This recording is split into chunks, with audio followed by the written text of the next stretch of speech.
Throughout the years, we have seen many backstories changed or censored in the Yu-Gi-Oh! English dub, and in this video, we are going to be looking at what I believe are some of the most changed and altered backstories in the history of the Yu-Gi-Oh! English dub. Before we get into the video, I would like to thank today's video sponsor, eWin Racing. eWin Racing specializes in comfortable, professional gaming chairs. They sent me this one, and I gotta tell you, I've been streaming for about 10 years now. It is the most comfortable chair I have ever sat in, and I'm not kidding. It's very, very easy to put together. It comes with a really, really cool instruction manual, and me and my wife put it together in about 20 minutes. Not only is the chair extremely comfortable, but it's easily adjustable as well. The chair goes up and down using the lever on the side, as well as forward and back to adjust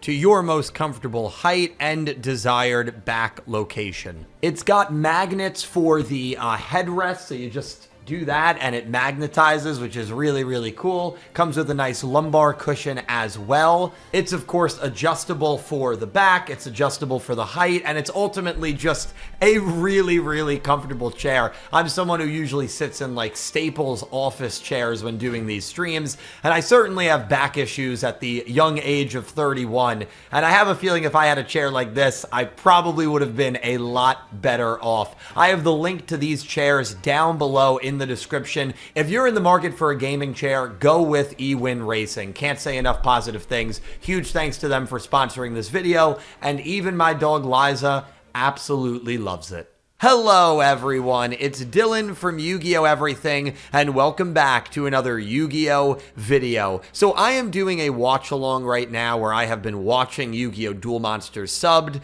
over on Twitch, about 10 episodes a week, and I literally just finished the Doma arc yesterday, and it kind of inspired me to do this video. Doma is the most well-known filler arc in the Yu-Gi-Oh! Anime, meaning it was not present at all in the original Yu-Gi-Oh! Manga, and with Doma brought a few new characters, but none more recognizable than Darts, Valon, Amelda, and Rafael. Well, in this video, I am going to be discussing how the backstories of Valon, Amelda, and Rafael, the three musketeers of Doma, were incredibly changed and censored in the English dub. I hope you guys enjoy.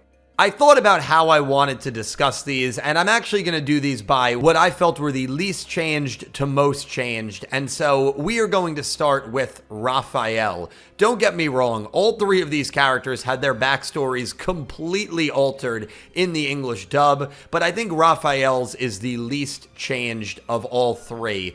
In the original version, Rafael is lost at sea and is stranded on an island for years. This is where he forms an impenetrable bond with his monsters, and it's assumed that Guardian Iatos saved his life. The last time he saw his family was on this cruise ship where, quote-unquote, destiny had taken everything away from him as a wave capsized the boat and killed his family. In the original version, it's confirmed that his family is dead and that his relatives stole his inheritance and used him for publicity only and did not actually care about him. We even see him visiting his family's graves after he is rescued years after the shipwreck. Well, in the English dub, they went a totally different direction. That was the last time I saw my family.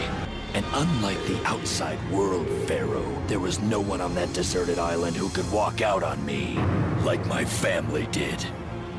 It's funny because he kind of implies that they are dead by saying it's the last time he ever saw his family, but then a few moments later says that his family all survived and just forgot about him, which doesn't really fit at all what we actually saw based on his sister and younger brother really, really enjoying him, loving him, and appreciating him. It just never really made sense to me that his family would forget about him and would want nothing to do with him after this miraculous rescue. Now, one of the biggest scenes that is removed in the dub is the scene where he visits his family's gravestones, as again, in the dub, his family survived the shipwreck. In fact, he states that everybody survived the shipwreck, and he was the only one that was not placed on a rescue raft which also doesn't really make sense because we see the entire boat capsize and there was no time for rescue boats to be deployed, but you know, whatever. It's how the English dub tried to censor the death of Rafael's family, but it didn't really make sense if you think about it. I guess you can also chalk up that Darts was able to convince him that his family no longer cared about him, even if that wasn't the case. But he wasn't fully under Darts and the Seal of Orichalco's control until sometime after he was rescued, so the thought of his family never wanting to see him during that time is a little silly. Next, we will talk about Valon. So Valon has a very interesting backstory in the English dub, and it's pretty massively censored. In the original version, we see Valon beating up some thugs while a nun, aka his caretaker, in a church is telling him that he needs to calm down. Well, a few thugs have ended up buying out the church and demand that the nun and everybody else must leave the church by the nightfall, as it is now their property. Valon is about to beat up these thugs, but the nun, again, his caretaker, stops him. And the next thing that we see is Valon running to this church at night, seeing it lit ablaze as these thugs have made the decision to burn down the church. And it is somewhat implied that the nun is in the church and dies in this fire, which is really, really awful. Not only do you have this insane religious imagery that Yu-Gi-Oh dubs have always gone far and above to try and remove at all costs, but you have someone potentially being burned alive. And Valon realizes these thugs are the reason that the church has been set on fire. And the next scene we see is very Kyoryu 5Ds-esque, where Valon has assaulted all four of them in an alley. And some of the shots we get of these thugs always made me think that Valon may have actually killed these four. It's, again, very ambiguous as to whether he just assaulted them or actually killed them. But the next scene we get is Valon in a high-security prison where he continued to get into fights before the prison warden makes him an offer to use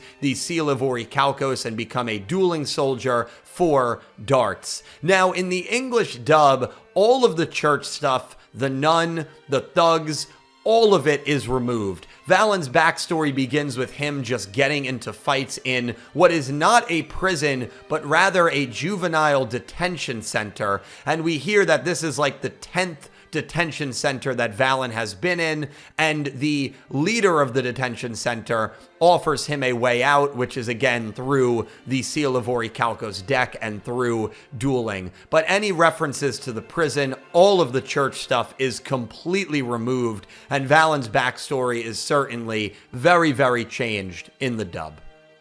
And then we have Amelda or Alistair in the English dub. So, man, this is one that was probably really tough for the people in New York City to deal with, because this is definitely the most brutal and sadly real backstory we have of all of the Musketeers. And what I mean by that is just the war symbolism. In the original version, Amelda and his younger brother are trying to survive. It is mentioned that their mom has been killed in this war, and they are the only two family members left. Well, we get a tanker that pulls up and tells the kids to get in the tank as it's safe.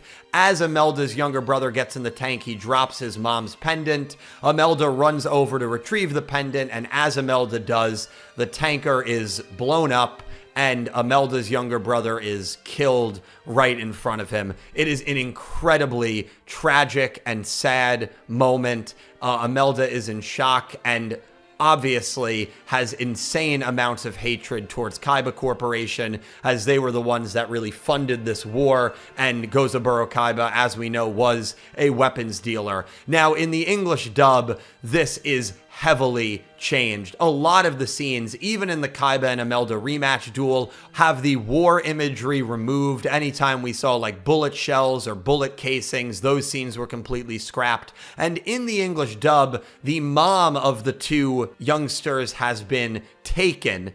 They changed it so that the mom was not killed, but rather captured, and they feel pretty confident that they will be able to get her back. And really, the editing here is unbelievable, because Amelda's younger brother is taken by soldiers and becomes a prisoner of war, and they really cut between scenes that were removed in order to show tankers like leaving and retreating the scene. Now, this is something that has been discussed at length. It's kind of similar to the Shadow Realm. Is this a more child-friendly fate, which was always the goal of the English dub?